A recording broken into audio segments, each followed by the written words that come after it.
Hey team, hope you guys are enjoying your week. I'm not going to be here this weekend. Nick is going to be in charge of guest services and next steps. But I just had a few things I wanted to share with you before heading into this weekend. I wanted to share something with you that I learned in Billings last week. The pastor who spoke there had a chart of what does your heart break for. And he broke it down that your heart can either break for your friends, a stranger, people in need, or community, and then depending upon what your heart broke for, what you should go do with it. And one of them was, well, if your heart breaks for a community, then you're a leader. And so you could tell everyone there wanted to be a leader. They wanted to be the one, well, yeah, my heart breaks for a community. And I sat there struggling because I thought, boy, my heart doesn't break for a community like it does for other things. And the more I let it churn in me, the more I thought about it, I was like, my heart really breaks for people close to me, my people, my friends, my family, those I talk to on a daily or weekly basis, my people. And then I started thinking about you guys and how, well, this is my people. These are the people that my heart breaks for, that I want to see grow, that I want to see just enjoy the life that God has given them to the fullest. And that was really confirmed a few days later when Sean and I were talking, and he told me how he felt like, just in these videos, it felt like he had his own personal pastor. And we were just joking about it, but it really resonated in me that I can be your guys' personal pastor. And as soon as I thought about that, there was all these questions that started coming to mind. Well, what does that mean? What do I do? How am I doing it? Am I doing a good job? What can I be doing differently? How am I pursuing them? How am I helping them grow? All these different things that I started realizing as someone who wants to be a personal pastor for you, or looking at you guys thinking, this is my people. I started questioning all those things. How am I helping them on a deeper level? How am I helping them become better disciples and better disciple makers? But then I also thought about this. If I'm your personal pastor, that probably means that you are someone's personal pastor. That means you have people also that you directly influence, that you directly disciple.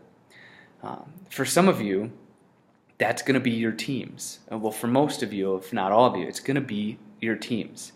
Those people you influence on a weekly basis. Now, you may have a team of 2, or you may have a team of 20, but you directly influence them on a weekly basis. You are, whether we like to admit it or not, their personal pastor. So because of that, what are we doing? How are we pursuing? How good of a job are we doing? Just questions I want you guys to start asking, because I want you to have this mindset of, okay, if I am their personal pastor, if they are my people, what should I be doing? Just something to, again, let it churn in your stomach and let you think about it as we continue to walk down this road of growing in our leadership and becoming even better disciples and disciple makers.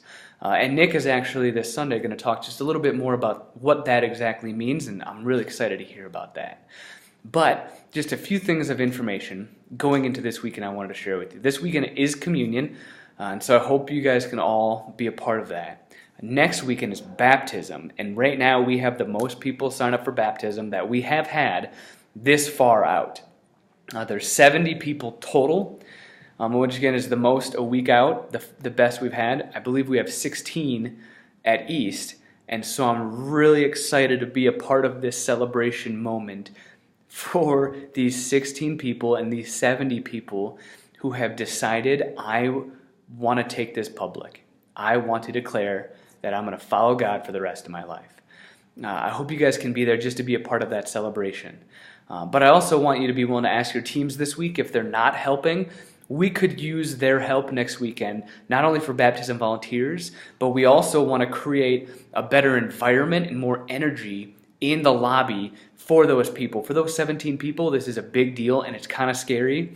So we want to have as many people around them who are willing to celebrate with them and just build this energy.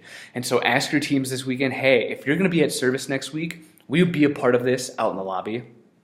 Please be willing to ask them that, because we want your teams to be the ones that bring that energy. They do it every single week, and they're incredible at it, and we want them to be part of it for baptism. Then in a few more weeks, we have Easter coming up, and then Saturday services. And I just want you guys to continue with this mindset of who's your one. Now, I want you to think about it this way. Let's ask one person one time a weekend to see how many we'll get for the next 5 weeks. If each one of us ask one person every weekend to serve, how many more do you think we could get? We have 40 volunteers that serve per service, so we have 60 on a weekly basis. 60 people asking one person to come serve. And I'll tell you this statistically, I found that over half of the people you ask will say yes. It's actually an overwhelming amount. I've started making those phone calls to all the people, the 696, and I've only made 7 phone calls, but out of the 7, I have 3 people who want to serve with us on Easter. The other ones just haven't got back to me yet. An overwhelming majority want to serve if we are willing to ask. Who is your one? Walk into that building this Sunday thinking, okay, who's the one person I'm going to ask?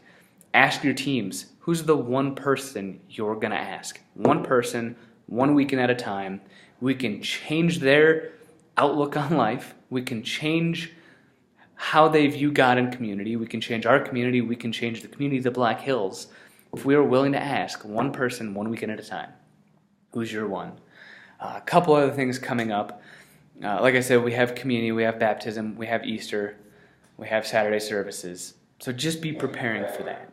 A few other things that we've just been talking about that I just want to continue to over-communicate, and that is the 20-minute mark, the ushers, and we've been doing a great job of this. The last few weekends, just overall, we've been an incredible job of bringing connections to people.